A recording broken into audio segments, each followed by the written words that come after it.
ito pong gagamitin ay artificial intelligence. Sabi natin, ha? AI, AI yan, AI. Ayon kay Mayor Isko Moreno, ginagamit ho ng lungsod ang ArcGIS system. AI-capable drone. Drone pala yan, lilipad. Para makalikom ng datos na makakatulong sa disaster preparedness. So, ito, pag lumipad, titingnan niya siguro yung ulap kung saan papunta, no? Kung saan marami. At kapag nakumpleto na ang pagmamapa sa mga drainage system, elevation ng mga lugar at dami ng ulan, ayan, posible daw magbigay na maagang babala kung aling community ang maaaring bahain. Yun. Ayun. Sabi pa ni Mayor Isko, mahalaga ito.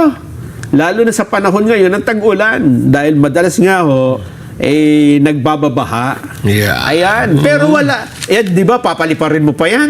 Drone yan para malaman mo kung saan babaha, di ba?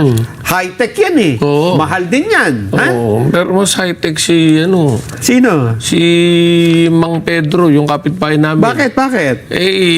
Patak pa lang ng ambon, alam niya na kung babaha o hindi. Hindi. Talaga lumilipat na kaagad eh. Tsaka yung ibon, ano? Oo. Oo.